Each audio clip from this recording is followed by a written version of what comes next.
Do fornecedor de atestados médicos falsos, Vitória Mello. Esse criminoso falsificava os documentos há 3 anos. Ele pegou os dados de um médico do IML, aqui da Polícia Civil, pela internet e mandou fabricar um carimbo lá na Feira dos Importados. Por R$100, Felipe, como você comentou, os clientes recebiam esse atestado em casa. Daqui a pouquinho a gente traz detalhes sobre essa operação da Polícia Civil. Polícia prende em flagrante ladrões de banco. Quem está com a gente ao vivo agora é Maicon Leão. Exatamente, Malta. 5 homens e uma mulher foram presos e um menor de idade foram apreendidos depois de tentarem furtar esse banco aqui no Paranoá. Segundo a polícia, quando eles chegaram, 3 homens estavam em cima do banco, mas eles ainda conseguiram ter acesso ao interior dos cofres, conseguiram levar também uma quantia de dinheiro ainda não divulgado. A gente traz os detalhes dessa ação criminosa que aconteceu durante essa madrugada aqui no Paranoá daqui a pouco. Ok, Maicon, até já. Explosão causada por álcool deixa feridos em restaurante do Guará. Kátia Gomes. Exatamente, Malta. 2 mulheres ficaram feridas, uma funcionária de 33 anos e uma cliente de 51 anos. Elas tiveram queimaduras de 1º e 2º graus. Daqui a pouquinho eu volto com todos os detalhes. Renda dos brasileiros é a menor dos últimos 10 anos. Na prática, o orçamento de cada brasileiro encolheu em média R$100 e ficou no menor valor registrado nos últimos 10 anos, quando teve início a série histórica. Os dados também identificaram as desigualdades regionais.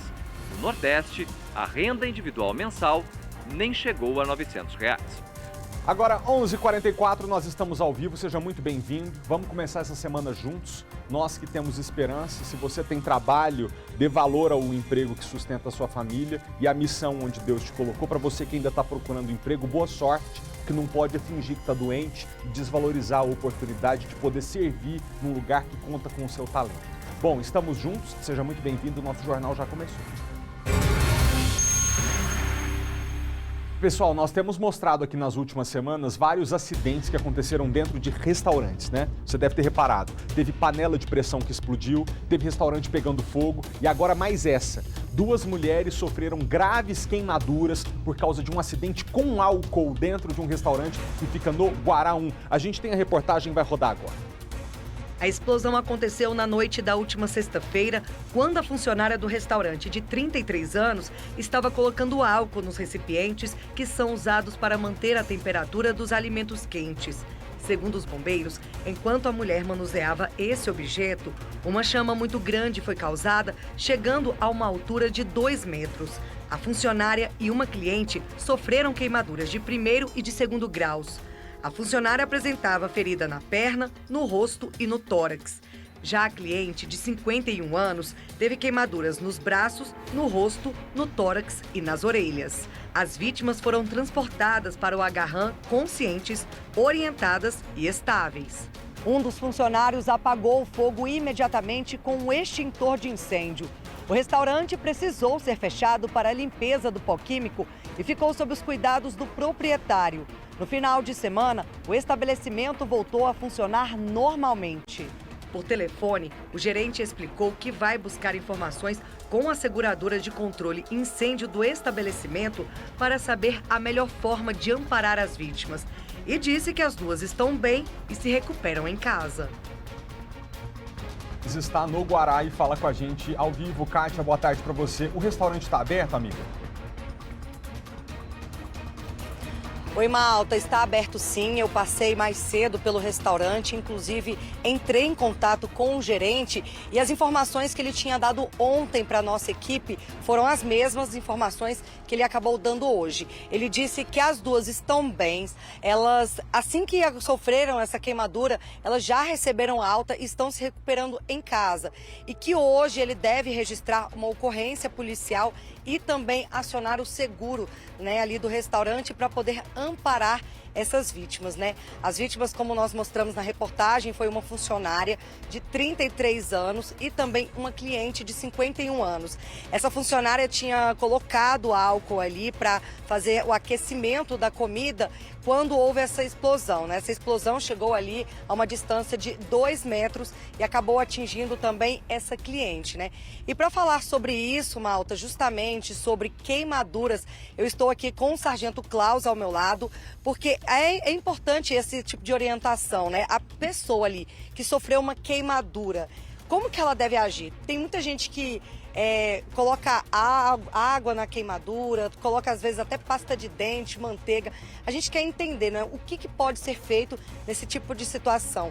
Esse caso foi grave, a gente viu ali que inclusive precisou de atendimento dos bombeiros. Mas qual que é o primeiro socorro imediato logo após a queimadura? É sair do ambiente, né, que está promovendo a queimadura e promover um pano não encharcado, mas úmido. Você pega o pano, molha com a água da torneira limpa, torce esse pano e coloca sobre a superfície queimada, né? Se for uma grande queimadura, atingiu várias partes do corpo, você vai colocando de forma intercalada, não abraçar a vítima que está queimada com um pano muito grande molhado, que pode levar ela à hipotermia. Então você coloca em partes da queimadura. Não pode colocar então a ferida ali, a queimadura, embaixo da água. Você pode colocar também embaixo da água, né? Não uma água muito forte, que pode promover ali um agravo da ferida, né? Do ferimento em si, né? Não passar nenhum tipo de produto caseiro, nenhum remédio da vovó, mesmo que já tenha sido utilizado anteriormente, porque quando for encaminhado ao centro hospitalar de tratamento, esse material vai ser retirado, né? Isso aí provoca aí dores e um incômodo da vítima. Então, o pano úmido, não encharcado, para aliviar a dor. Nunca, né? Nunca estourar as bolhas. Não, é interessante não estourar as bolhas, né? Isso aí vai ser feito lá no tratamento intra-hospitalar, né? A gente mantém ali para não agravar aquele ferimento, não aprofundar, né? Nós temos aí queimaduras de primeiro, segundo e terceiro grau, né? E a queimadura, ela protege naquele primeiro momento aquela área queimada. Então não é interessante a gente estourar. Se aconteceu, manter o pano úmido para aliviar a dor. Entendi. Qual que é a diferença para as pessoas em casa entenderem, né, da queimadura de primeiro e de segundo graus? Primeiro grau é aquela queimadura promovida pelo sol, que fica um vermelhidão, tá? De segundo grau é a formação de bolhas, tá? A bolha às vezes estoura e vira uma ferida, né? Terceiro grau é uma queimadura mais profunda. Então, praticamente, a de primeiro grau é aquela queimadura do sol, quando a gente fica no sol sem protetor solar, né? Que provoca um incômodo na pele, não gerando uma bolha em si. E a de segundo grau já tem a presença de bolhas e do ferimento. Ali no restaurante a gente viu que o funcionário ele utilizou um extintor de incêndio para apagar as chamas, né? Isso é ideal, é o indicado. E que a pessoa pode fazer também outro método caso não tenha um extintor para apagar uma chama como essa, que chegou a 2 metros? Tem que ser seguro, ele tem que ter segurança, né, para fazer essa extinção. A extinção em combustíveis é feita por abafamento, seja pelo extintor de pó químico ou por um pano úmido, não encharcado também. É importante frisar que o pano não pode respingar água, né? A gente tem ali nos combustíveis o desprendimento de gases, né, que podem promover explosões em contato com chamas menores que estão em outros recipientes, né, no caso do restaurante, que é utilizado o álcool, né, gel ou álcool líquido para aquecimento do alimento. Então a extinção é a melhor forma de apagar o fogo nos combustíveis, de forma segura. Não tem segurança para fazer isso, é esperar o bombeiro chegar. Entendi. Então jamais também jogar água. Não, água não é interessante. Tá? A água para combustíveis pode promover uma pequena explosão, uma grande explosão, né, e deflagrar ali as chamas e promover uma queimadura maior nas pessoas que estão em volta. E aquele tipo de recipiente ali utilizado pelo restaurante, que coloca álcool para aquecer a comida, a gente vê ali que não foi, nesse caso não foi seguro, né? Ou é um recipiente que é seguro e quais cuidados as pessoas devem tomar nos restaurantes? Com a manipulação do recipiente e do combustível em si, né? Então o recipiente ele foi feito para receber aquele combustível, né? E a manipulação dele de forma segura, de forma correta, é que vai inibir essa questão das explosões e das chamas, né? Então, utilizando ele de forma segura. Geralmente os materiais eles vêm com um boletim técnico, né, que vai informar ali a melhor forma de manipular, né? Lembrando que tem a presença de gases, né? O álcool ele libera gases, independente se é líquido ou álcool gel, né, que pode deflagrar essa explosão igual aconteceu no restaurante. Esse tipo de recipiente, então, o ideal é que utilize álcool em gel e não álcool líquido. De acordo com o recipiente, álcool gel é mais seguro. O álcool líquido ele desprende mais gases de forma mais fácil, né? Então facilita, né, a deflagração das chamas e a propagação do incêndio em si. O álcool gel ele é mais seguro, né? Então ele também libera gases, só que de uma forma mais amena, devagar, digamos assim, né? Então as chamas ali não entrariam num processo de explosão como no álcool líquido. A manipulação correta é a questão de você evitar, né, uma propagação do incêndio ou o início dele, né, e inclusive a explosão, que foi o que aconteceu no restaurante. Essa é a melhor prevenção mesmo, né, ali de queimaduras, não deixar que ela aconteça. Exatamente, usar os equipamentos, né, de acordo com o que for proporcionado ali pelo estabelecimento, né, as luvas, né, máscaras, né, a manipulação correta do recipiente e do combustível em si. O ideal é que essa manipulação seja feita fora do ambiente onde estejam, né, as pessoas que frequentam o estabelecimento. Feito na cozinha e é levado para o local onde está o alimento ali que vai ser aquecido. Não é interessante fazer essa manipulação na presença das pessoas que estão frequentando o ambiente lá, né, porque queimou uma funcionária e queimou a questão da cliente. Então a gente faz isso num local seguro. Aberto, melhor ainda então. Se tiver a presença do vento, né, o vento ele pode facilitar essa propagação dos gases aí, né? Então é uma questão do local seguro em si. Pode ser aberto ou fechado, mas tornar aquele local seguro, afastar as pessoas ou manipular ele num ambiente que não tem a presença de mais ninguém, só daquela pessoa que está fazendo o abastecimento, né, do recipiente com o álcool. Tá certo, então, sargento. Muito obrigado pelas suas dicas importantíssimas, né, para as pessoas que estão em casa acompanharem, porque a gente tem visto muitos casos aí de explosão, incêndio, panela de pressão, fogo, e fogo não dá para brincar, não é? Exatamente. A prevenção é o melhor no caso dos queimados. O tratamento do queimado, ele leva tempo, é grave, né? A pessoa ela fica limitada, né? E provoca ali um abalo emocional também, né? Então a gente tem que avaliar essa situação. O queimado é uma situação que psicologicamente tem que ser levado em consideração ali o estado do paciente, né? O Agarrão é o centro de referência especializado por queimados e tem os hospitais regionais também. Aí depende da área queimada e do percentual da superfície corporal queimada também. Tá certo, então, sargento. Muito obrigada pelas informações. E é isso, então, malta. Eu volto com você no estúdio. Obrigado, Kátia. Dicas valiosíssimas, né, gente? Tratar queimadura é um negócio chatíssimo. Quando não se torna algo mais grave que pode te levar, muitas vezes se tiver primeiro, segundo, terceiro grau, você perde o movimento de algum membro, pode até te causar uma infecção. Quando é leve é chato porque arde, então todo cuidado é pouco. Obrigado, Kátia, até já. 5 homens, uma mulher e um menor de idade foram pegos pela Polícia Militar ao invadirem uma agência bancária no Paranoá. O Maicon Leão está com a gente ao vivo. Maicon, foi só tentativa, né? Pelo que a gente soube, eles não conseguiram levar nada, não. Malta, atualizando essa informação, conseguiram, a gente ainda não tem o valor exato, mas de acordo com a Polícia Militar, eles conseguiram ter acesso ao interior do banco, inclusive aos cofres. Agora, essa quantia exata de quanto foi levado ainda não foi repassado pela instituição financeira. Rogério Silva está mostrando pra gente, Malta, aqui do lado de fora, é uma das grades que serve justamente para isolar a agência bancária que foi cortada por esses criminosos. Depois dessa grade de cá que foi cortada, eles também quebraram um outro vidro que fica aqui do lado, mas a polícia acredita que não foi por ali que eles conseguiram passar, até mesmo porque é uma área bem estreita, a gente percebe que está cheio de pontas.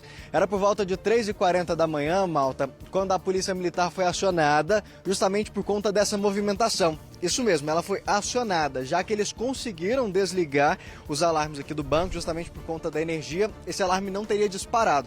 E aí alguém percebeu essa movimentação estranha e acabou acionando a Polícia Militar. Quando a equipe chegou, se deparou com 3 homens em cima do banco. Esses seriam os responsáveis que teriam conseguido acesso ao interior do banco. Segundo a Polícia Militar, outras 4 pessoas estavam em um carro do outro lado da rua observando a ação e também foram presos. A gente vai conversar agora com a Polícia Militar, que vai trazer pra gente detalhes dessa ação, até mesmo da hora em que eles chegaram aqui. O soldado Tituda está com a gente para trazer os detalhes. Soldado, quando vocês chegaram então, já se depararam com 3 pessoas no teto da agência? Boa tarde. Boa tarde, positivo. A gente chegou aqui no local aqui, procedemos aqui no canto e ele já estava no teto da agência aqui, do banco. Tentaram fugir, atirar contra a equipe. Como é que foi a reação quando perceberam que a fuga deles ia ser frustrada? No momento que a gente chegou, a gente deu a ordem de parada, né? Eles pularam do teto e tentaram dar a fuga. E nesse momento a gente ouviu alguns disparos de arma de fogo. E foi aí que a gente reagiu a essa injusta agressão. E a gente conseguiu conter os 3 aqui. E após isso a gente fez o patrulhamento na área aqui. E naquela parada que tem em frente ao banco, a gente avistou um carro que estava suspeito. E fizemos a abordagem nele e verificamos que eles estavam fazendo um apoio para esses 3 elementos que a gente conseguiu conter aqui. Dentro do carro, nessa parada que o Rogério Silva acabou de mostrar pra gente, então estavam as pessoas que deram suporte para essa fuga. Tinham 4 pessoas lá dentro, entre eles uma mulher e um menor de idade? Positivo, 4 pessoas. E foram levados os 4 mais os 3 para a delegacia. Ô, soldado, o que vocês tiveram de informação do interior da gente? A gente sabe que nesse momento, Malta, está acontecendo inclusive uma perícia, a gente percebe que está tudo isolado aqui. O pessoal da criminalística, da Polícia Civil, está todo mundo lá dentro para fazer essas análises, porque a informação que vocês receberam é que eles conseguiram acesso, eles estavam inclusive com serras para ter acesso aos cofres? Então, de acordo com as informações de segurança da agência, porque depois do momento que a gente levou eles para a delegacia, a gente não conseguiu vir aqui, porque a gente estava empenhado lá na delegacia. Mas de acordo com as informações de seguranças, eles tinham alguns equipamentos que eles deixaram aí no interior. Dentre eles tinha uma máquina de cortar ferro, tinha... O que mais tinha lá? Martelo, martelete. E aqui fora tinha alguns equipamentos também, alicate, que provavelmente foi utilizado para cortar a grade lateral do banco. Claro que ainda vai ter uma investigação para trazer detalhes disso, mas o que tudo aponta é que esses que estavam saindo, eles estariam finalizando essa ação, já que teve uma quantia que foi levada. Possivelmente sim, porque de acordo aí com informações do banco, a gente não pode afirmar nada, né? Mas de acordo com informações do banco, foi levada determinada quantia de dinheiro. Não sabemos quanto. Soldado, outra informação importante que a gente recebeu é que parte desse grupo não seria aqui do Distrito Federal e estaria na região há cerca de 2 meses e teriam vindo justamente para essa ação. Vocês conseguiram fazer esse levantamento com suspeitos? Então, de acordo com as investigações aí da Polícia Civil, preliminarmente, alguns deles são de Cuiabá, Mato Grosso, e estão aqui há pouco tempo, alguns 2 meses, outros 1 mês. E provavelmente sim, é uma quadrilha aí de roubo de banco aí, especializada. Chegaram a falar que mudaram para a região justamente para essa ação. Os que vieram de fora sim. Os daqui provavelmente ajudaram porque já conhecem a área, né? Já conhece aqui a situação do local, aqui, como é que funciona.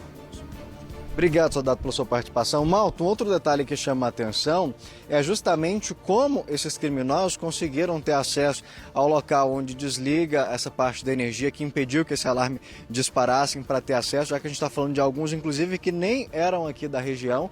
Isso, claro, está sendo investigado pela Polícia Civil, que, como a gente disse, nesse momento está no interior do banco, justamente para colher provas digitais, até mesmo para identificar quem são os outros criminosos que teriam conseguido levar o dinheiro, já que no momento em que a Polícia Militar conseguiu chegar, por volta de 3 horas da manhã, eles prenderam os 3 que estavam em cima da agência e perceberam também que lá do outro lado da rua, olhando de longe, tinha um carro com 4 pessoas lá dentro. E aí eles fizeram a abordagem e perceberam que aquelas outras 4 pessoas tinham relação com as 3 que estavam aqui em cima, que faziam parte dessa ação, que tinham justamente o objetivo de furtar, levar o dinheiro aqui do banco. Malta. Pois é, se vieram para o Distrito Federal de fora, escolheram um lugar muito errado para praticar crime, né? Não tem nem muita inteligência ou planejamento, que vem para um lugar super policiado, como é o Distrito Federal, com uma polícia científica, que é a Polícia Civil, que vai catar digital de tudo quanto é canto desse banco aí. Se brincar, cruza dados, vai descobrir outros crimes que eles cometeram em outros lugares do país. Então, assim, tá me parecendo uma gangue meio amadora, porque cair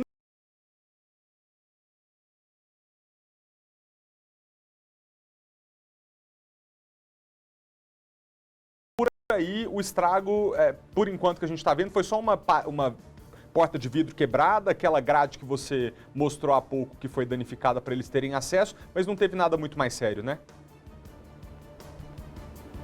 Mal, tô olhando aqui do lado de fora, que é o limite onde a gente tem, até mesmo por conta da perícia que está fechado o banco, a gente percebe alguns estilhaços ali do vidro, que é justamente por conta da janela que a gente viu lá pelo lado de trás, pela grade por onde nós passamos, mas a informação que a gente tem é que eles tiveram acesso também lá à parte interior do banco, justamente lá onde ficam os cofres. E a gente ainda não sabe como que é a situação lá dentro, já que, como o soldado explicou pra gente, eles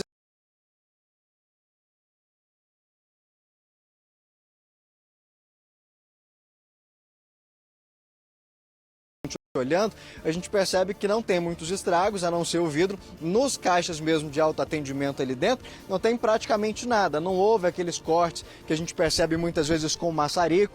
Essa parte aqui está completamente inteira, tirando o vidro que foi quebrado. Agora, no interior dos cofres, lá dentro, a gente já não sabe mais como que é essa situação. Pelo que a gente percebe, o objetivo deles não era, como a gente vê muitas vezes, viu o caso em que os criminosos entram focados no valor que está no caixa eletrônico. Nesse caso, eles teriam ido diretamente para o interior da agência, nos cofres já pela parte interna, Malta.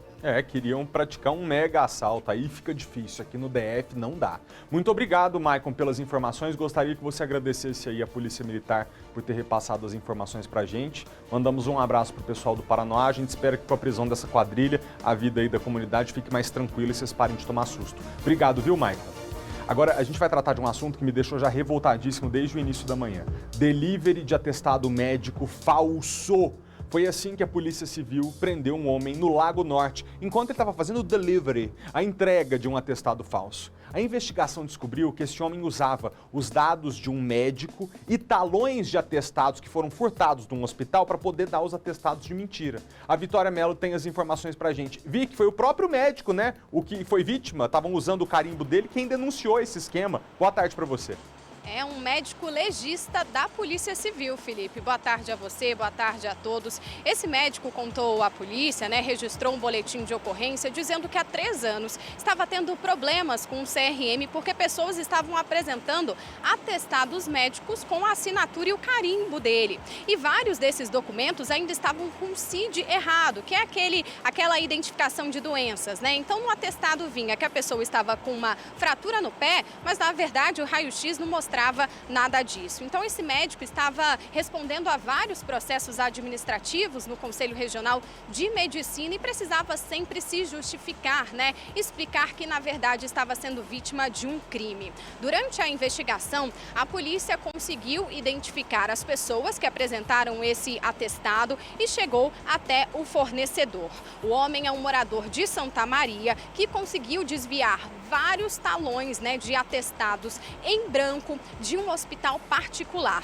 E aí, com esses atestados em mãos, em branco, ele pesquisou na internet, de forma aleatória, os dados de um médico aqui do Distrito Federal. E com esses dados, ele mandou fabricar um carimbo lá na Feira dos Importados para praticar esse crime. Ele cobrava R$50 se a pessoa fosse buscar o atestado médico na casa dele, lá em Santa Maria, ou se não, R$100 para fazer a entrega em domicílio. E foi na última sexta-feira que a Polícia Civil flagrou o momento em que esse homem entregava um atestado em frente a um shopping lá do Lago Norte. A polícia abordou esse homem, fez a prisão em flagrante e foi até a casa dele lá em Santa Maria. Encontrou 80 atestados já preenchidos ali e carimbados. O delegado responsável por essa investigação mandou um vídeo pra gente contando outros detalhes desse caso. Vamos ouvi-lo.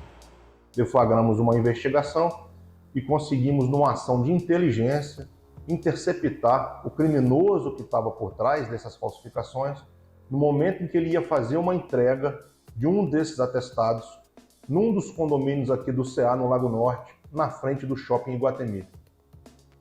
Depois de prender esse indivíduo, nós nos deslocamos numa diligência posterior na casa da mãe dele, onde ele guardava outros 80 atestados, todos em branco, mas já assinados com um carimbo e com a falsificação da assinatura desse colega do IML. Em interrogatório policial, o criminoso nos narrou que teve acesso a dezenas de talonários de atestados médicos desviados de um reconhecido hospital aqui do DF, teve a ideia então de vender esses documentos, entrou na internet, fez uma pesquisa aleatória Para o azar dele, o primeiro nome que ele encontrou no CRM foi justamente o desse policial médico legista. De posse desses dados, foi até a Feira dos Importados, aonde, sem qualquer tipo de dificuldade, conseguiu confeccionar, então, um carimbo e passou a vender esses atestados pelo WhatsApp. Ele cobrava R$50 caso o interessado fosse buscar o atestado em Santa Maria, que é a casa dele, ou cobrava R$100 se a pessoa desejasse a entrega a domicílio. Junto desse criminoso, nós também apreendemos o seu telefone celular, representamos ao Poder Judiciário com a finalidade de ter acesso ao conteúdo desse telefone, em especial as conversas de WhatsApp, para que a gente possa identificar todas as pessoas do Distrito Federal que nos últimos 3 anos tenham comprado atestados médicos desse indivíduo. Entendi. Quer dizer, as pessoas que compraram os atestados médicos também cometeram crime e, Vitória Mello, a polícia está disposta a ir atrás de cada uma delas para botar tudo certinho, né?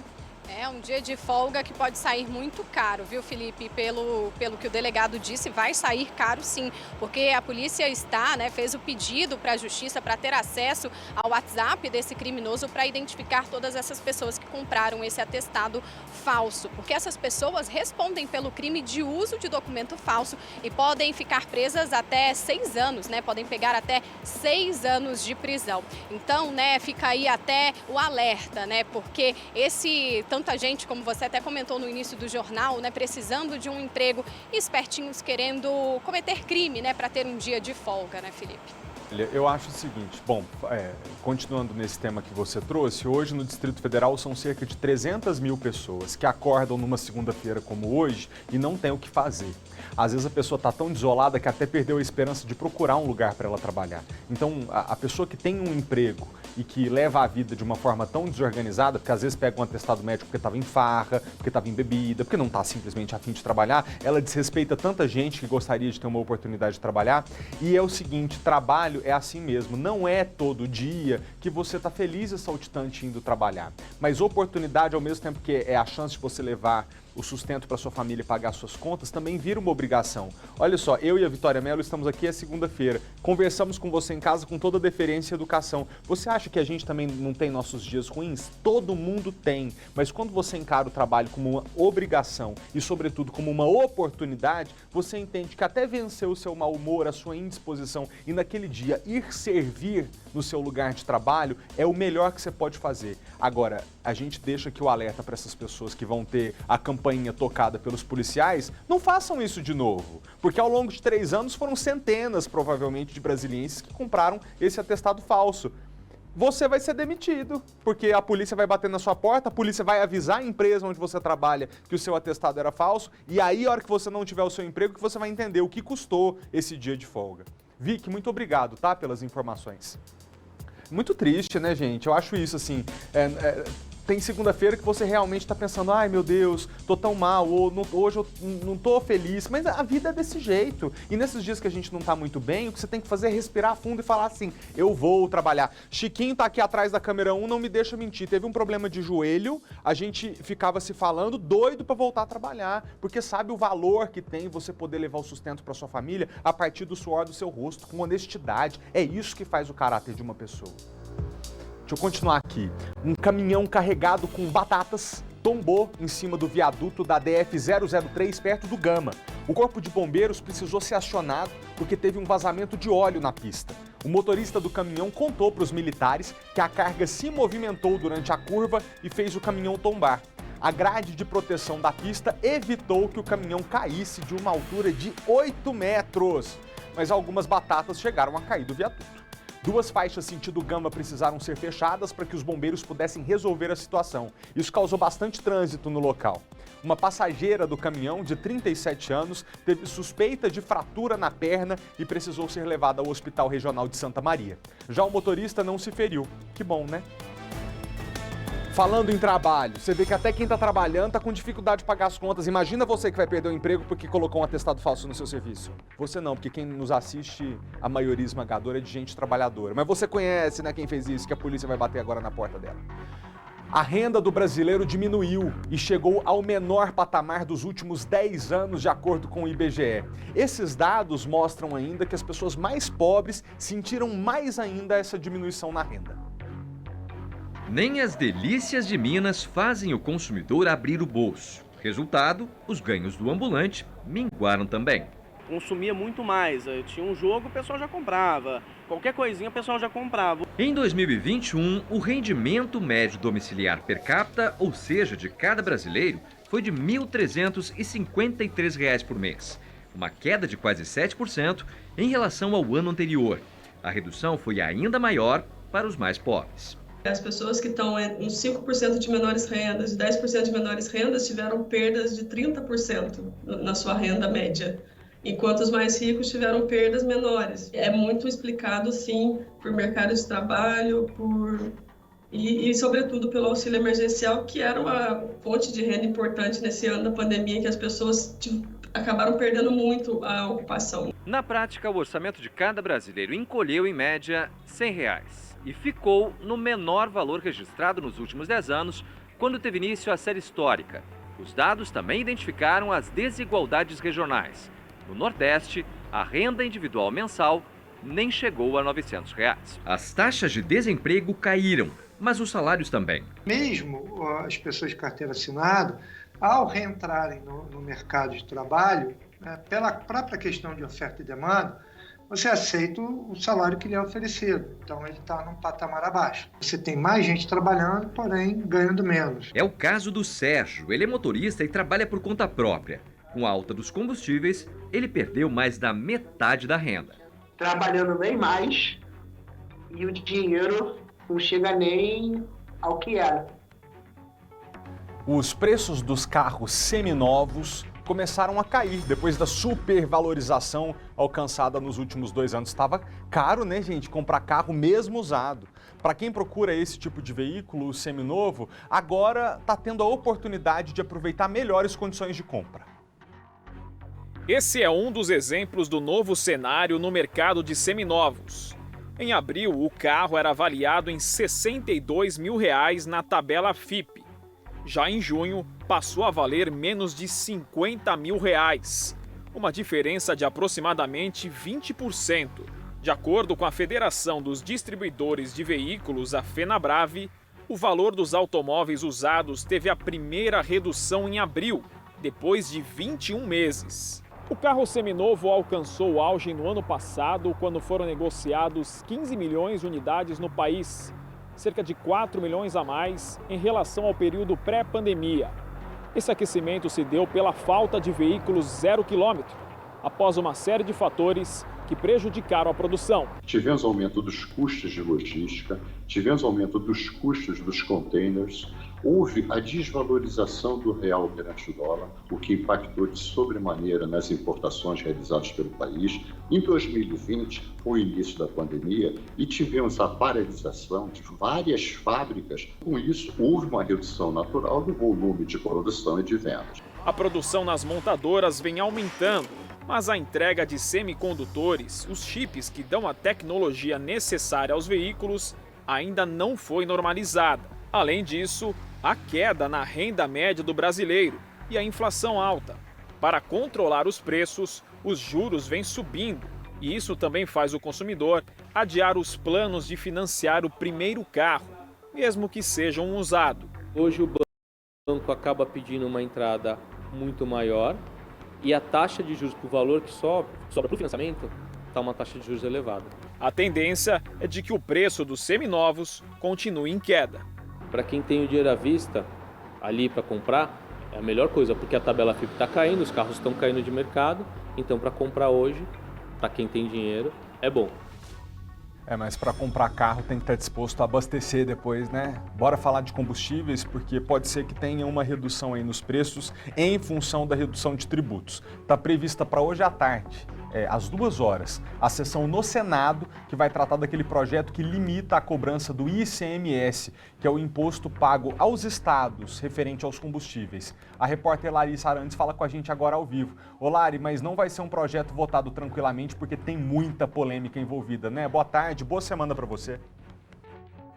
E Malta, muito boa tarde para você, ótima semana também para todo mundo que está nos acompanhando. Exatamente, né? Um projeto que vem causando muitas divergências em função principalmente daquele mecanismo de compensação aos estados. E além disso, Malta, mais de 70 emendas foram apresentadas ao projeto, né? A gente lembra que as emendas são aquelas sugestões de mudanças no texto que os senadores podem apresentar. Esse prazo acabou há pouco, ao meio-dia. Então, o relator do texto, o senador Fernando Bezerra, terá que apresentar então um relatório dizendo quais sugestões de mudanças ele vai acatar e quais ele não vai acatar. Lembrando aí, mais de 70 no sistema do Senado, né? Bom, o senador Fernando Bezerra chega aqui na casa por volta de 2h30, 3 horas da tarde, então a gente vai ter uma noção mais clara de como vai ser essa votação e, claro, ter uma noção aí de como será o parecer dele em relação a essas emendas. E lembrando, né, Malta,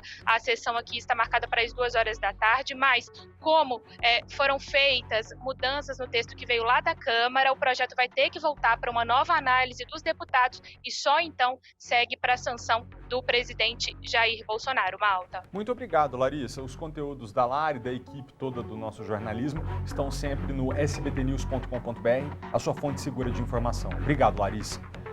Gente, nesse fim de semana, vestígios de material genético humano foram encontrados no rio Itaquaí, onde o indigenista da FUNAI e o jornalista britânico desapareceram no último domingo.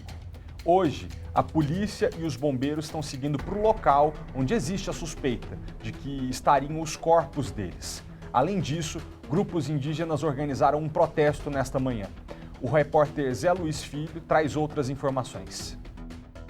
As equipes da Polícia Federal, acompanhadas por bombeiros e policiais militares do Amazonas, partiram aqui do porto de Atalaia do Norte por volta das 8h30 da manhã, rumo ao local onde estão concentradas as buscas. Este local fica no rio Itaquaí, a cerca de 2 horas de barco daqui. É o mesmo ponto onde, no domingo, foram encontrados pertences do indigenista brasileiro Bruno Pereira e do jornalista inglês Don Phillips. Pela manhã, circulou uma informação de que os corpos dos dois tinham sido encontrados, mas o comitê da Polícia Federal que coordena as buscas divulgou uma nota para dizer que esta informação não procede. O dia aqui em Atalaia do Norte começou com um protesto de indígenas. Integrantes de várias etnias que fazem parte da União Indígena dos Povos do Vale do Javari participaram dessa manifestação. Eles percorreram as ruas da cidade com os corpos pintados, segurando arcos e flechas e também entoando cantos de guerra. Eles protestam contra o desaparecimento de Bruno Pereira e Don Phillips e também cobram das autoridades ações para o combate de ações ilegais aqui nessa região, a pesca ilegal, o garimpo ilegal e também a extração de madeira. De Atalaia do Norte, no extremo oeste do Amazonas, José Luiz Filho. Obrigado, Zé Luiz. Nos Estados Unidos, Jair Bolsonaro voltou a falar sobre as buscas por Bruno Pereira e Don Phillips na Amazônia. O presidente, que foi até os Estados Unidos para a Cúpula das Américas, também esteve na Flórida no fim de semana e lá se encontrou com apoiadores. Na saída de uma churrascaria brasileira em Orlando, Jair Bolsonaro comentou sobre a segurança na região do desaparecimento.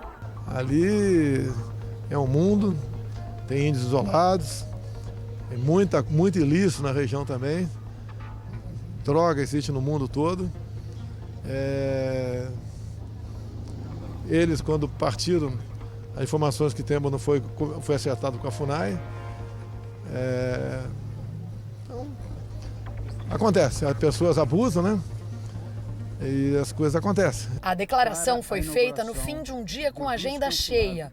O primeiro compromisso foi a abertura do vice-consulado da cidade, reivindicação dos 180 mil brasileiros que moram na região. Logo depois do consulado, o presidente Jair Bolsonaro seguiu direto aqui para a International Drive, a avenida mais brasileira de Orlando, para mostrar apoio à comunidade, para se encontrar com simpatizantes e também para participar de uma esperada motociata. É muito bom estar entre aqueles que têm Deus no coração. Depois de participar de um encontro com empresários e líderes religiosos numa igreja evangélica, o presidente liderou cerca de 350 motociclistas. Entre eles, Alan dos Santos, blogueiro considerado foragido pela justiça brasileira e que é investigado em inquéritos sobre ameaças a juízes do STF e disseminação de fake news. A motociata durou cerca de 30 minutos. O presidente chegou aos Estados Unidos na quinta-feira, onde participou da Cúpula das Américas e teve o primeiro encontro bilateral com Joe Biden. Segundo o secretário de Estado americano, um dos principais focos da reunião foi a preservação da Amazônia. Antony Blinken afirmou ainda que Biden ofereceu ajuda para combater o desmatamento e descreveu o encontro entre os dois líderes como construtivo. Com a nossa edição, 150 militares do Corpo de Bombeiros e da Vigilância Ambiental participaram de uma ação educativa de combate ao mosquito Aedes aegypti nesse último fim de semana. Cerca de 1.000 casas foram vistoriadas pelos militares do Corpo de Bombeiros em conjunto com a Vigilância Ambiental na manhã de sábado. A operação de combate ao mosquito Aedes aegypti, causador da dengue, febre amarela e chikungunya, foi na QNQ 1 a 5 de Ceilândia. Eles vistoriaram residências e orientaram os moradores sobre os cuidados que precisam ser adotados para evitar que o mosquito se prolifere. O nosso trabalho consiste com a abordagem da dupla do bombeiro ao proprietário da casa para reforçar o cuidado que devemos ter de não deixar nenhuma água parada. Um drone foi usado para fiscalizar caixas d'água. Esta é a 9ª operação realizada pelos militares desde fevereiro deste ano. Eles já visitaram aproximadamente 18.000 casas em todo o DF. Desde janeiro, já foram confirmados 850 casos de dengue com sinais de alarme e 8 casos graves em todo o DF. 3 pessoas morreram. No mesmo período de 2021, foram 9 óbitos. As regiões administrativas com as maiores taxas de incidência foram São Sebastião, seguida de Ceilândia e Sobradinho. O Corpo de Bombeiros explica que não adianta apenas uma pessoa fazer a parte dela. O mosquito precisa ser combatido por todos. Esse trabalho precisa ser conjunto. Não basta apenas que 1 ou 2 casas seja vistoriada. Tem muita gente com dengue, vocês estão reparando, né? Muitas pessoas, e é complicado isso, porque primeiro é uma doença que a gente pode evitar, segundo, derruba a gente quando a gente pega, aí você vai depender do sistema de saúde público, você já sabe como é que funciona, né? Vai ser complicado, então evite, cuide da sua saúde, deixa o seu quintal arrumadinho para você evitar pegar dengue, até porque se precisar do hospital público, o negócio está complicado. Com suspeita de infarto, uma moradora de Ceilândia teve dificuldade para ser atendida. Primeiro, ela foi para a UPA do Riacho Fundo 2, foi levada pelo SAMU, porque a UPA de Ceilândia estava lotada. Quando chegou lá, mandaram ela de volta para Ceilândia, mesmo sabendo disso. Resumindo, foi uma confusão e ela não sabe o que teve de fato. Há 3 anos, a Wanda viveu um dos piores momentos da vida dela quando infartou. Até hoje, se lembra da intensidade da dor. É uma dor extrema, não é boa. E você não consegue respirar, você dá ânsia de vômito. Mas na semana passada, esse pesadelo voltou a assombrar a Wanda. Ela começou a sentir fortes dores e por isso marcou uma consulta. Só que lá pro dia 29. Ontem, as dores ficaram tão intensas que ela precisou chamar o SAMU. E mesmo chegando no hospital de ambulância com suspeita de infarto, teve dificuldade para conseguir ser atendida. Segundo a dona de casa, os socorristas foram informados que em Ceilândia, onde ela mora, não conseguiriam ser atendidos e que a levassem para a UPA do Riacho Fundo 2. Mas chegando lá, começou a confusão. Ainda com dores e sem saber o que estava acontecendo, Wanda não conseguia ser atendida. A equipe da UPA queria que ela voltasse para Ceilândia, por não ser da região. Começou a batalha, porque começou os atendentes da SAMU com o enfermeiro que falou que não iria atender e eles falando que tinha que atender porque independente de onde eu era uma paciente e estava ali passando mal. A equipe do SAMU, não concordando com a situação, teria ameaçado chamar a polícia por omissão de socorro. E só depois que perceberam que estavam sendo filmados, começaram a atendê-la. Gente, calma aí, minha mãe tá passando mal. No fim, Wanda voltou para casa sem nem saber se era realmente infarto ou qual nível. Já que foi medicada, fez alguns exames, mas não teve o resultado deles. Voltou para casa sem nenhum papel e sem respostas. A gente já entrou em contato com a Secretaria de Saúde e pediu resposta quanto à situação da paciente, principalmente sobre a falta de atendimento ambulatorial, né? Mas a gente ainda não teve resposta. O espaço continua aberto para que a pasta se manifeste. A situação não está ruim só para quem depende da saúde pública, não. Para as pessoas que têm plano de saúde, também. Depois da decisão do STJ, que mudou o entendimento sobre os tratamentos cobertos por planos de saúde, os pacientes da rede privada provavelmente recorrerão ao SUS para fazer esses procedimentos que agora podem ser negados pelos convênios. Especialistas estimam que os custos do Sistema Único de Saúde com cirurgias e com exames que eram autorizados pela Justiça agora podem passar dos 3 bilhões de reais. Choque, medo. Quando descobriu o câncer de mama, Flaviane ainda teve que lidar com mais um sentimento: a preocupação. Era por conta do exame, que era muito caro. Não é, né? Ele custa 15 mil reais. E eu precisava fazer esse exame para poder definir que tipo de tratamento seria eficaz para mim. Então eu tive que entrar com a parte jurídica para conseguir realizar esse exame. Agora, mesmo na justiça, vai ser mais difícil para os pacientes. A aprovação do rol taxativo não dá margens para discussão. E as pessoas com câncer estão entre as mais afetadas pela medida, como explica o presidente da Sociedade Brasileira de Cirurgia Oncológica. O que acontece é que a velocidade de atualização do rol está em descompasso com a velocidade em que se produz, felizmente, conhecimento científico e atualizações, novidades no tratamento do câncer.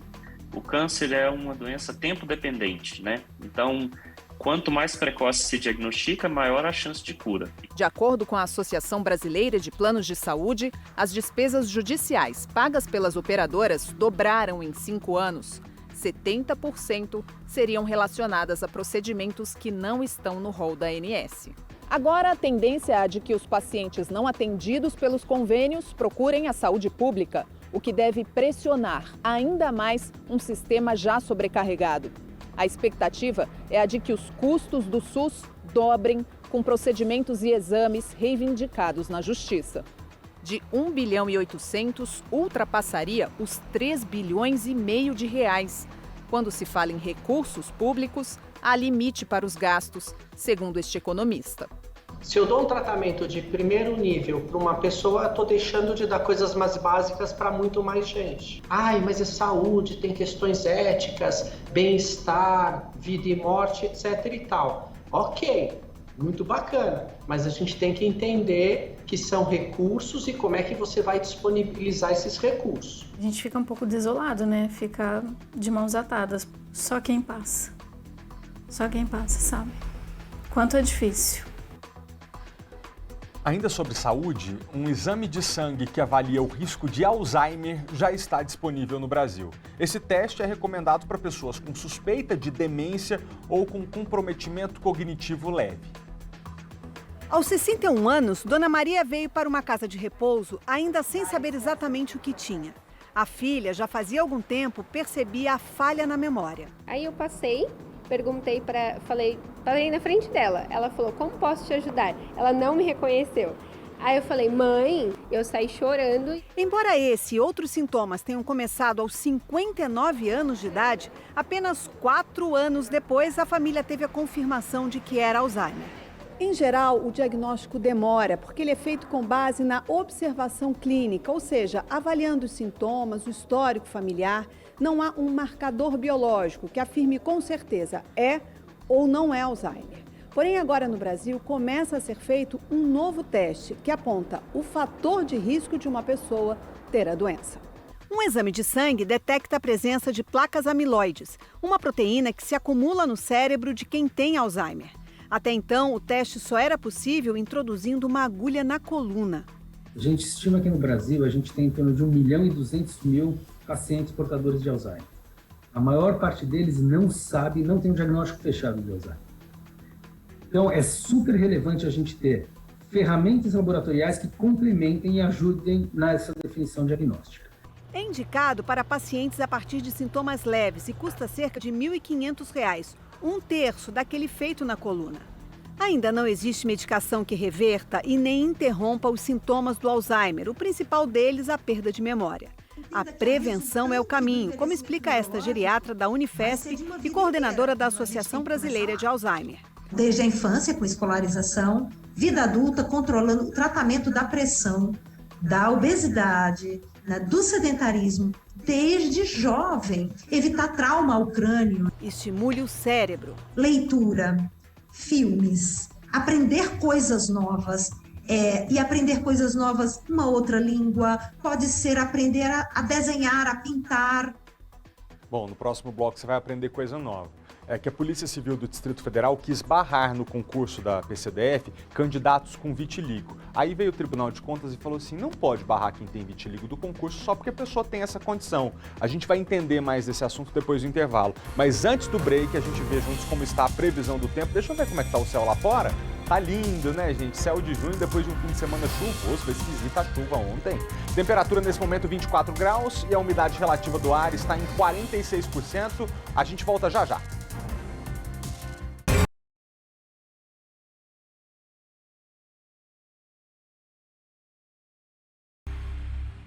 Estamos de volta ao vivo, agora 12h38. Pessoal, na semana passada, o Tribunal de Contas do Distrito Federal derrubou a proibição de candidatos com vitiligo no concurso da Polícia Civil.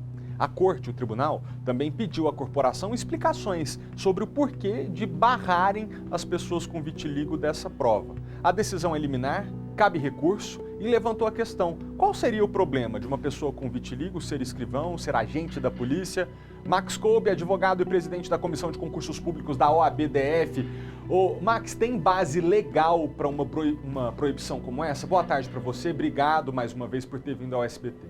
Boa tarde, Felipe. Bem, não há nenhuma base legal para impedir que candidatos que tenham vitiligo possam concorrer a um cargo de policial civil do Distrito Federal, seja para agente ou para escrivão. O próprio Supremo Tribunal Federal, Felipe, já disse várias vezes que eu só poderia estabelecer limitações para fins de ingresso no cargo ou emprego público se houvesse dois requisitos. Quais seriam eles, Felipe? Expressa previsão legal e razoabilidade na limitação. Perceba que nesse caso específico, a lei de ingresso nas carreiras da Polícia Civil do Distrito Federal não traz o vitiligo como sendo uma causa impeditiva para fins de ingresso no cargo, motivo pelo qual, em hipótese nenhuma, poderia se impedir que candidatos que tenham vitiligo pudessem concorrer ao cargo de policial civil do Distrito Federal. Então, acertada a decisão do Tribunal de Contas do Distrito Federal, que mandou afastar essa discriminação do edital do concurso público.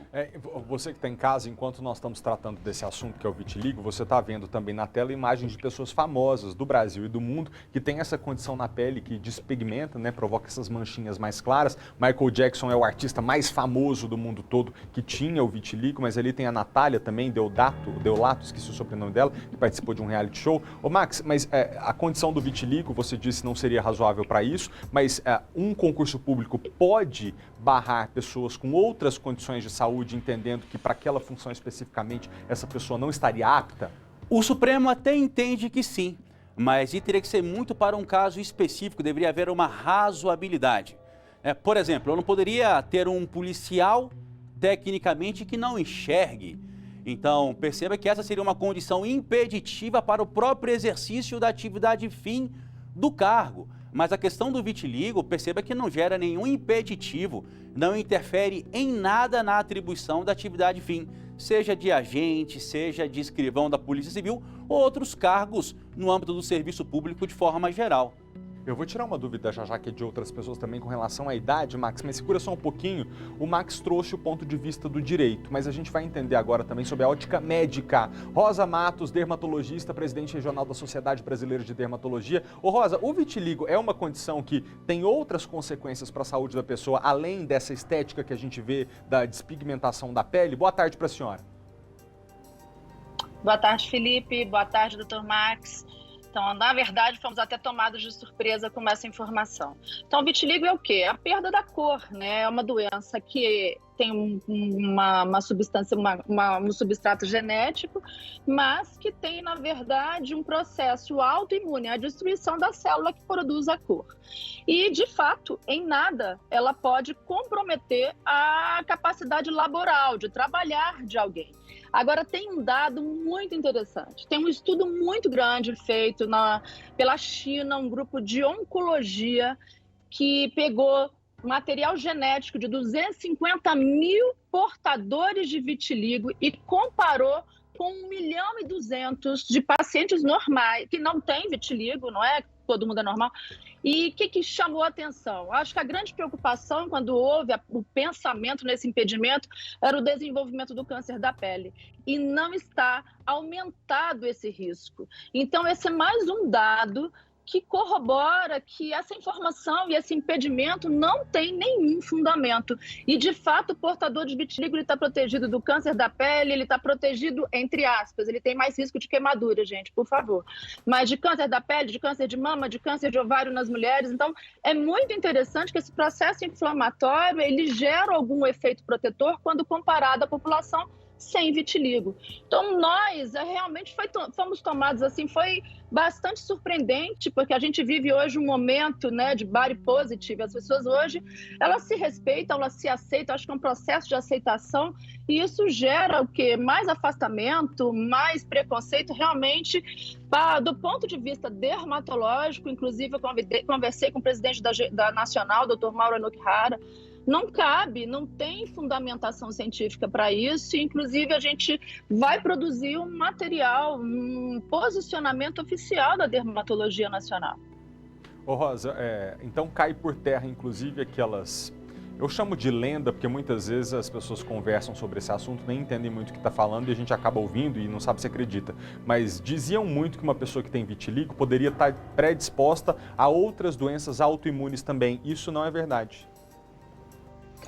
Mas aí é um outro perfil. Antigamente a gente fazia assim, a investigação do diabetes, doenças tiroidianas. Isso pode até acontecer, mas de fato não impede. Um diabético trabalha normalmente, a doença tiroidiana ele trabalha normalmente. Então também não configura um impedimento para trabalhar. A capacidade laboral dela está preservada, ela tem que ter boa saúde em todos, mas isso aí é para qualquer indivíduo, população normal. Então, não cabe esse tipo de situação, ela é completamente aleatória, chama atenção. Meu Deus, é equivocado até esse edital.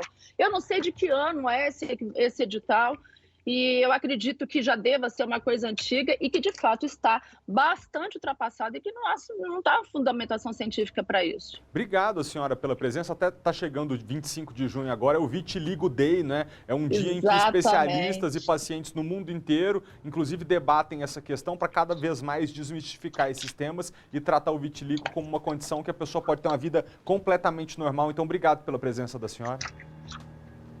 Eu que agradeço, Felipe, agradeço, doutor Max. Eu acho que a gente tem que se posicionar e não pode acontecer mais isso no mundo, né? Esse tipo de preconceito, ele não cabe mais, né? Esse indivíduo já sofre ao longo da vida do ponto de vista emocional, psicológico, ainda vem um impedimento desse para ele trabalhar, pelo amor de Deus, né? Inaceitável. Tá bom, muito obrigado. Doutor Max, só saindo um pouquinho do vitiligo para uma outra pergunta que é bastante recorrente sobre concursos, a limitação de idade procede, pode ser feita e por quê? Procede. Em alguns concursos públicos, em especial aqueles da carreira militar, é possível se limitar o candidato a ingressar no cargo não apenas por idade, mas por altura também. E isso é possível, Felipe, porque a lei, quando cria o cargo, a lei estabelece essa condição para fins de ingresso na carreira policial, por exemplo. Então você vai pegar concursos aqui no âmbito do Distrito Federal, Polícia Militar, Bombeiro Militar, que há uma limitação de idade para fins de ingresso. E não só de idade, mas também de altura. Então isso é possível, Felipe, porque a lei, quando cria o cargo, estabelece essa condição para fins de ingresso no cargo ou emprego público. Só essa seria a única razão. Ainda que se discuta, muitas das vezes, no âmbito do Poder Judiciário, a falta de razoabilidade para impedir que pessoas que têm uma idade acima daquela prevista no edital não pudessem vir a concorrer eventualmente para o cargo de policial. Eu até Essa questão da idade para a gente poder fazer o contraponto, né? Uma limitação que tem embasamento legal e que faz sentido dentro de determinada carreira do serviço público, exatamente para a gente contrapor a essa do vitiligo, que, como disse o especialista Max, da área do direito, e a Rosa da dermatologia, que não faz sentido algum. Max, obrigado mais uma vez pela presença aqui no SBT. Até a próxima, viu? Boa semana para o senhor. Obrigado, ótima tarde. Obrigado. Bom, podemos continuar? Professores e alunos do Centro de Educação Infantil de Águas Claras estão com medo de que a área verde da escola seja transformada em salas de aula.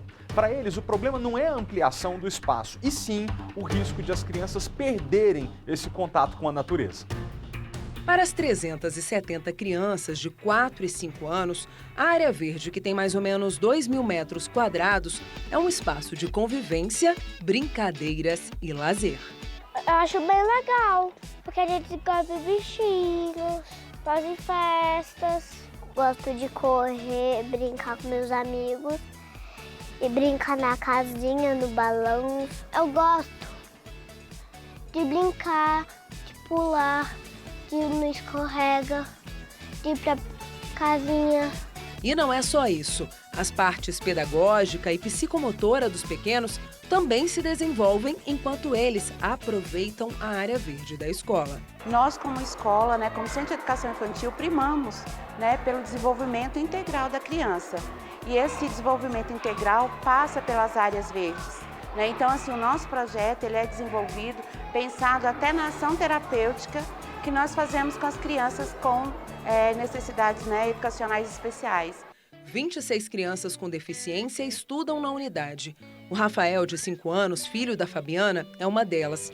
A mãe conta que o contato do menino com a área verde é fundamental para os desenvolvimentos motor, sensorial e cognitivo. O Rafael, ele tem síndrome de Down e autismo também.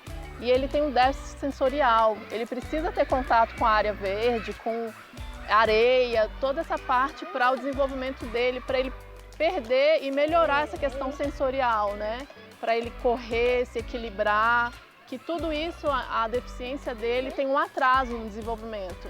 Outros pais também estão preocupados em perder o espaço verde. Bom, aqui é uma área que é muito usada não só pelas crianças. É muito legal. Muito legal. Os pais também. Os pais aproveitam essa área. Durante o ano tem muitas atividades, muito festivos, Aqui, agora teve o Dia da Família e foi um dia maravilhoso. O receio dos pais e professores é que a área verde tão importante para as crianças vire concreto. A Secretaria de Educação prevê que aqui sejam construídos 2 banheiros e 6 salas de aula. Ainda não há data para a obra começar. Enquanto isso, o pedido deles é que o projeto seja revisto. Nós não somos contra a ampliação da escola, até mesmo porque nós entendemos que a demanda é muito grande, por procura de vagas aqui. A nossa proposta é que essas salas sejam construídas no estacionamento. Aqui nós temos um amplo estacionamento que dá para estar construindo as salas, sem estar tirando um parquinho lá da área verde, que é muito importante. É uma área pedagógica para as crianças. Não quero que destrói, porque que destruir eu fico triste, aí eles não têm coisa para brincar. E é tão importante o contato com a natureza, O especial Heróis de Brasília 2022, que a gente exibiu no aniversário da cidade, foi inesquecível para mim, para os homenageados, para a nossa equipe, para os nossos fãs que estiveram presentes. E agora a gente mostra a ocasião em que a gente acompanhou a entrega dos prêmios oferecidos pelo Ultrabox e pela Tesoura de Ouro aos 3 heróis de Brasília. Esses presentes vão ajudar muita gente nos projetos que essas pessoas apoiam. Chegaram com os carrinhos vazios e saíram assim, com muita coisa. Olhares sempre atentos ao escolher com cuidado os mantimentos que vão fazer parte da alimentação de várias famílias. Os heróis de Brasília, pessoas comuns com um coração enorme e solidário, receberam a tão esperada premiação. Eu estou aqui representando o professor de judô André Mariano e é uma satisfação muito grande. Ele tem uma lista de pais de alunos e lá da escola, todo mundo que tem a necessidade de receber essas cestas e através dessa lista ele vai fazer a doação. O prêmio não é para consumo próprio não, viu? tudo é pensado com amor para escolher os produtos que vão realizar sonhos. Nosso sentimento é de eterna gratidão e muita alegria, porque nós estamos fazendo um auxílio personalizado para essas famílias. A gente está fazendo uma feirinha de alimentos em que as famílias têm que criar essa consciência de pegar aquilo que elas realmente estão precisando. Então é dessa forma que a gente está fazendo e a gente está muito feliz de voltar a fazer essa doação de alimentos para famílias tão necessitadas. E os sonhos de quem necessita. O Ultrabox tem a honra de participar desse evento Heróis de Brasília, né? O foco é o mesmo: solidariedade. Se no supermercado as mercadorias eram para alimentar, aqui são para garantir o bem-estar e autoestima. Nós estamos felizes em poder fazer parte desse projeto. Esse ano o Grupo Tesoura de Ouro completa 30 anos, então a nossa história nasceu em Brasília. É uma felicidade para a gente poder fazer parte desse projeto que vai ajudar tanta gente. E o clima não poderia ser diferente. A empolgação é por receber as doações das cestas básicas e das roupas. Esse prêmio doado pela Ultrabox e pela Tesoura de Ouro vai alimentar e vestir quem realmente precisa. E os responsáveis por esse momento de felicidade são eles, os Heróis de Brasília. Cada instituição recebeu 100 peças que vão resgatar sorrisos. Tanta coisa que fica até difícil escolher. Camisas, calças e agasalhos. Os voluntários saem cheios de esperança e certos de que essa ação vai servir a muita gente. Vai, com certeza. É gente da rua, é gente nas comunidades, criança, adulto, né? E principalmente as pessoas em situação de rua, os homens, porque mulher troca de guarda-roupa toda hora, então a gente tem bastante doação. Agora dos homens não, né? Então a gente vai fazer a festa aqui.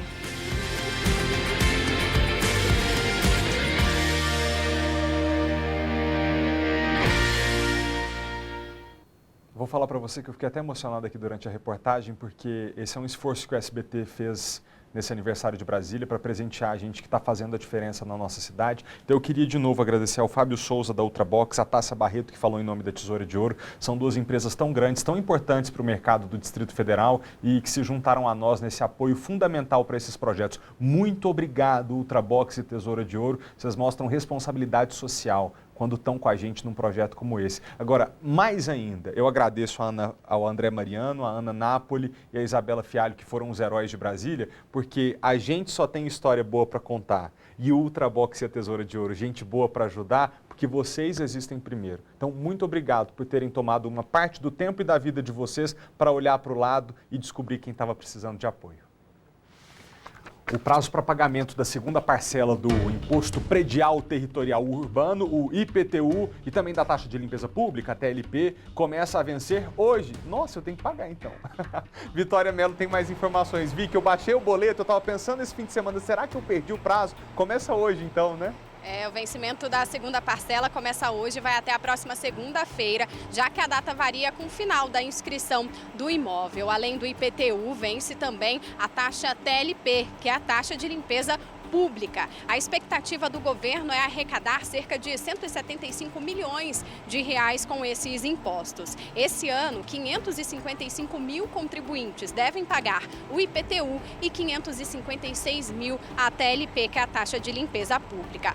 Quem não quitou a cota única com 10% de desconto tem até outubro para finalizar o pagamento do IPTU, viu? O valor sem desconto foi dividido em 6 parcelas, 2 a mais do que no ano passado. As outras parcelas vão vencer em julho, agosto, setembro e outubro. Então, quem não recebeu esse boleto em casa pode emitir pela internet no site da Secretaria de Economia, que é o economia.df.gov.br. Eu vou repetir, economia.df.gov.br. Então, dá uma olhadinha lá ao final da inscrição do seu imóvel, porque a segunda parcela começa a vencer nesta segunda-feira. Felipe. Obrigado, Vicky, pelas informações.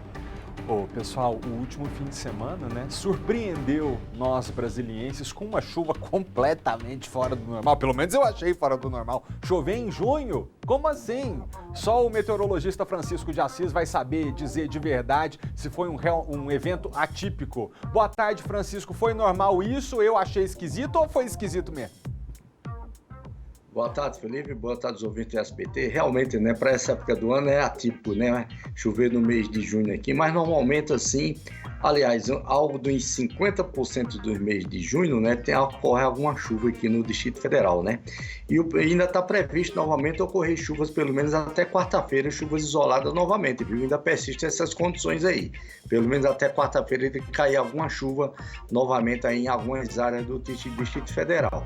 Significa dizer, né, que a gente está com um ano um pouco atípico assim, fazendo com que haja uma melhoria aí na umidade do ar, ficando mais elevado ainda, né? Evitando aquelas secura muito drástica logo no início do período da estiagem, viu, Felipe? Volta você aí. Pois é, porque hoje mesmo, agora em pouco, a gente mencionou que a umidade relativa do ar estava em 46%, certamente já é reflexo dessa chuva, né, Francisco? Semana passada baixou a 30 vários dias. Deixa eu fazer uma pergunta pro senhor. Não é a chuva do caju ainda não, né?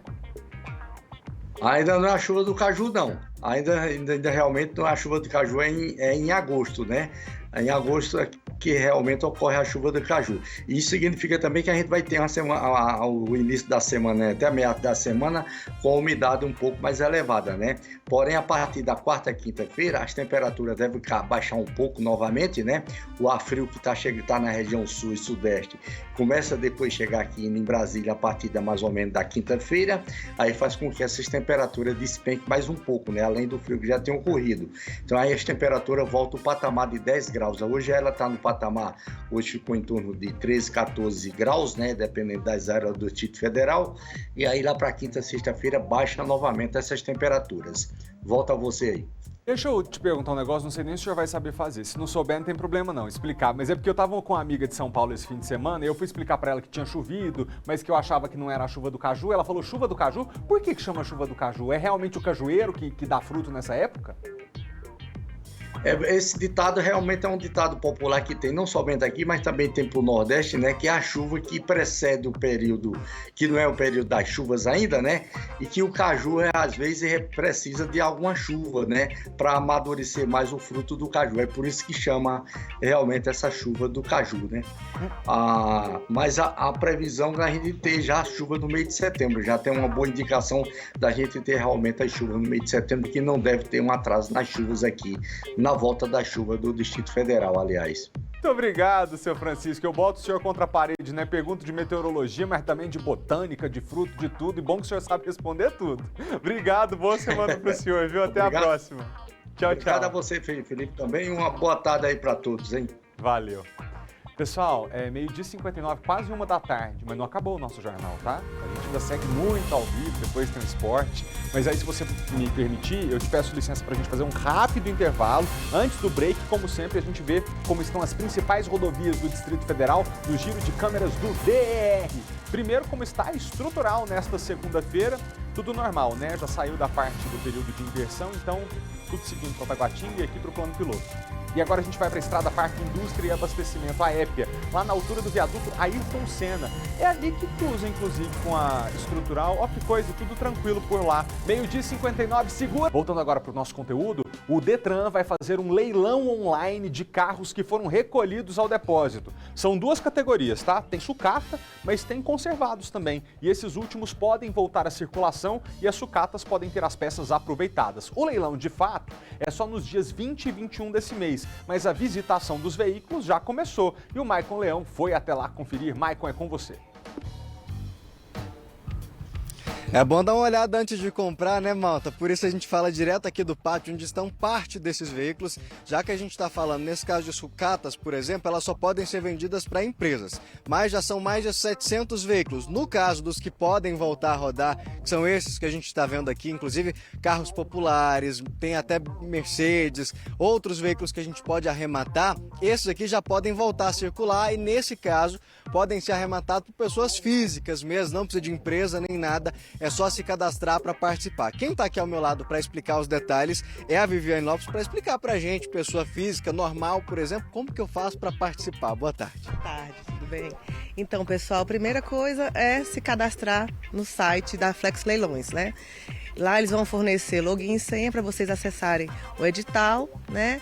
E as demais informações. Às vezes quando a gente fala carro de leilão, logo vem na cabeça das pessoas, claro, as sucatas, carro batido, estragado, mas o que a gente vê aqui tem muito carro bom e que pode já sair daqui praticamente rodando, né?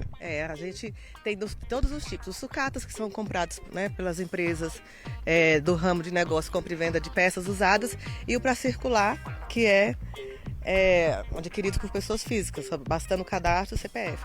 E sim, é interessante porque está abaixo do preço de mercado, né? Então é interessante vir visitar, trazer pessoas que conhecem para a gente iniciar os lances. Malta, ela está falando essa questão de valor abaixo do mercado, porque, por exemplo, essa Mercedes aqui, se você conseguir arrematar ela pelo valor inicial, se ninguém atrapalhar seu sonho, você pode arrematá-la por cerca de R$6.000, que é o lance inicial. Mas, claro, outras pessoas vão aumentando esse valor de acordo com os lances. E aí, o bacana é que você pode vir aqui e observar.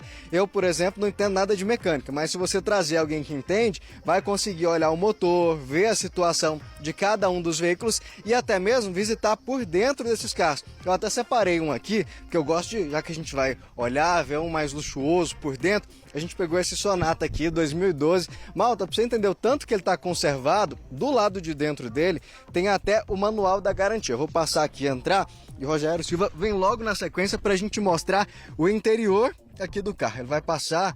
Olha o tamanho do painel, tanto que é um carro confortável, grande. Essa parte aqui é justamente os documentos, garantia, ou seja, é um veículo que está completamente novo. Mas, Maicon, por que um carro desse vai parar no leilão, por exemplo? Por conta de débitos que muitas vezes os donos não conseguem pagar e aí o leilão vai ser justamente para cobrir. Mas tá vendo? O tanto que o carro tá bem conservado, direitinho. Às vezes por fora a gente olha ele tá meio sujo, mas por dentro a gente percebe que é um veículo que está conservado. O lance inicial desse aqui está em torno de R$7.000. E aí você pode ir acompanhando esses lances, Viviane. As pessoas podem começar a dar a partir do dia 19, né? E aí 18 e 19 você pode ir dando até o dia final, que por exemplo das sucatas vai ser no dia 20 e o leilão final dos veículos que estão circulando, que é no dia 21. Correto, então. O cidadão vai se cadastrar, tá, gente? Tem que se cadastrar até o dia 17, tá bem? Para que haja tempo do pessoal da Flex Leilões fazer o cadastro e disponibilizar o login e senha. Dia 18 já estará disponível para os lances, tanto para os sucatas quanto para os veículos de circulação, né? No caso, automóveis e motocicletas. Tá bem? Viviane, como é que funciona para fazer igual a gente fez agora? Entrou ali, olhou o carro direitinho, igual olhei por dentro, pelo lado de fora. Você pode trazer o mecânico para olhar. Como é que funciona essa visitação? Começou hoje e o que a pessoa precisa fazer para vir até aqui olhar? Não precisa agendar, tá bem? Não precisa agendar. É só chegar do horário de 8 horas da manhã até 17h30, tá? Então tá livre o acesso.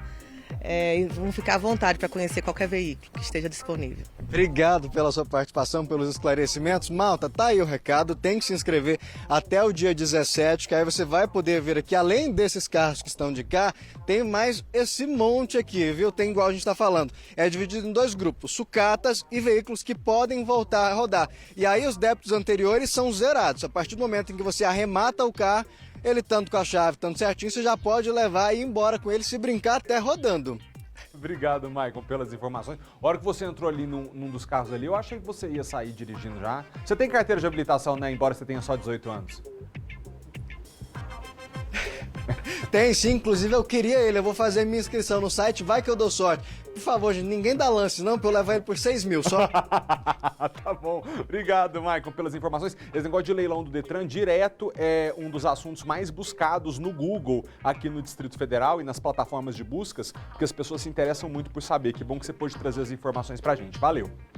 1h10, hoje é um dia muito especial para os devotos de Santo Antônio, um dos santos mais populares no Brasil, é o santo casamenteiro. Para a tradição católica, ele se dedicou às crianças carentes e também às pessoas pobres, mas, obviamente, é conhecido como o santo casamenteiro, por isso que ele é tão famoso. Hoje foi dia de homenagem na paróquia Santo Antônio, na quadra 911 Sul, e além das missas, tem aquela entrega, né, do famoso pãozinho de Santo Antônio, que come quem está precisando encontrar um amor, que é uma tradição que os religiosos, né, para que não falte o que comer, mas tem quem diga que esse pãozinho também ajuda a encontrar um companheiro, uma companheira. É claro que quem está lá nesse ao vivo é a repórter Kátia Gomes. Kátia, é com você.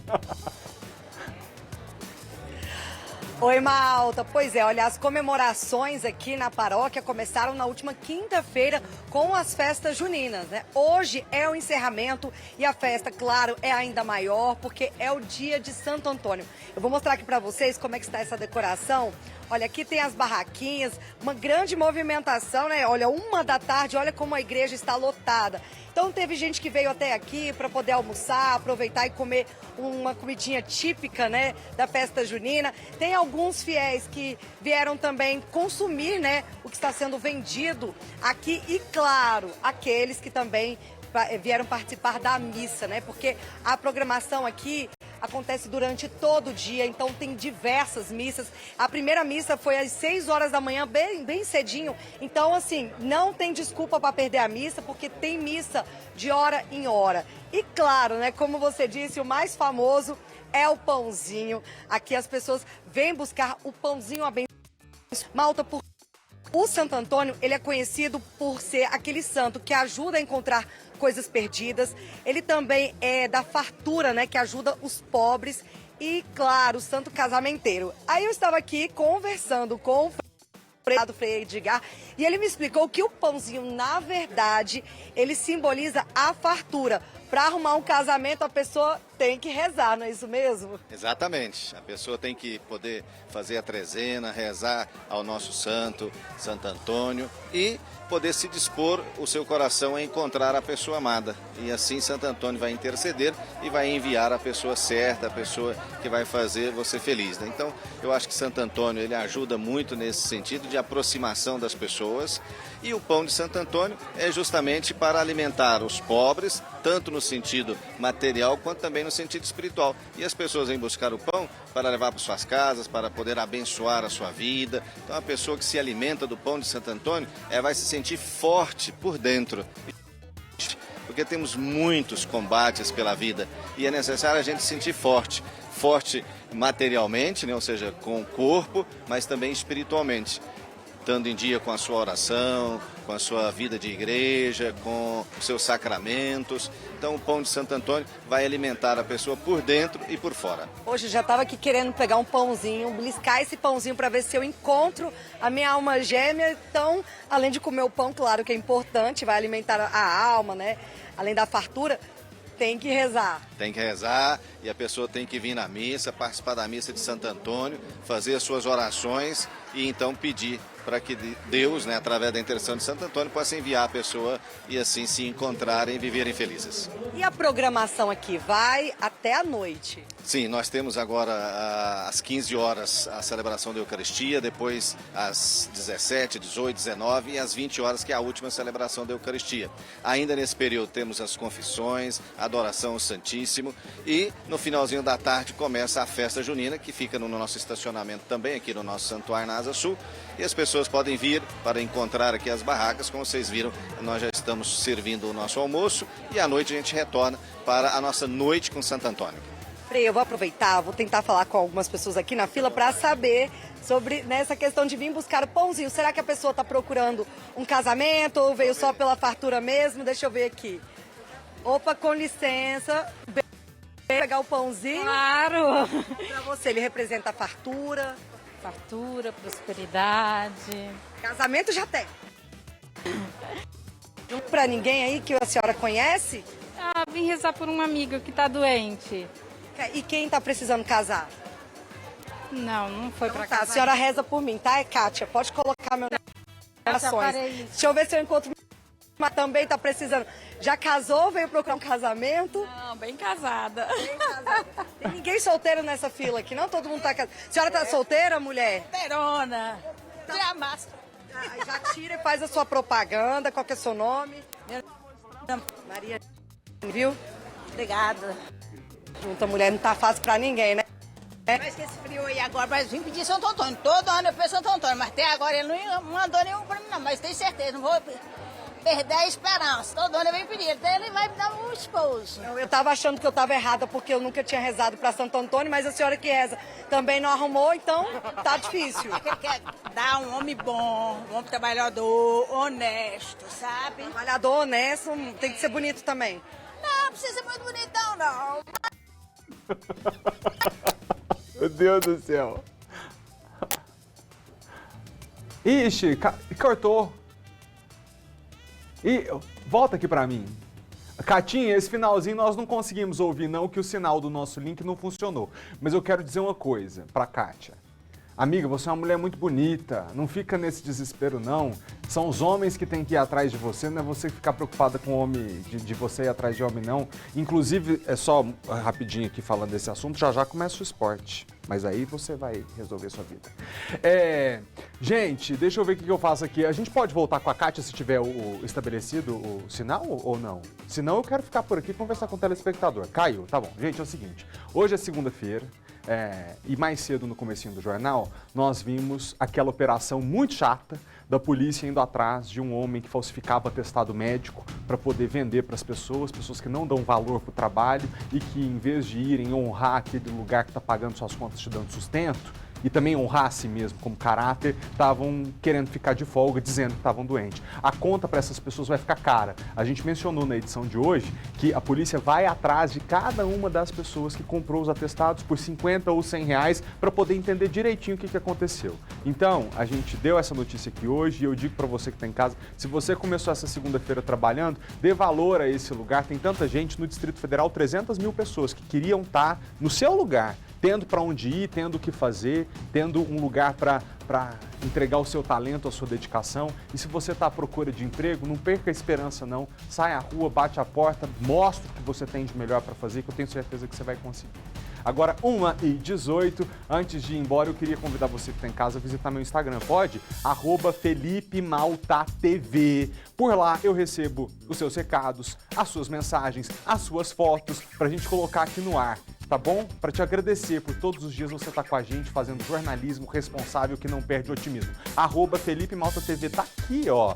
Eu queria muito o seu apoio e a sua companhia pra gente continuar juntos, sempre fora da televisão também. Porque aqui a gente já tá de segunda a sábado, mas nós não cansamos um do outro, então fora da televisão a gente pode conversar. E também você pode seguir o @SBT Brasília lá no Instagram, que direto tem novidades sobre a nossa programação, sobre os nossos jornais. Todos os dias, logo pela manhã, você fica sabendo os destaques do jornal, porque a nossa turma vai lá e coloca para você. E esse QR Code que sempre aparece é para você escanear com o celular e acessar o sbtnews.com.br, que é a sua fonte segura de informação.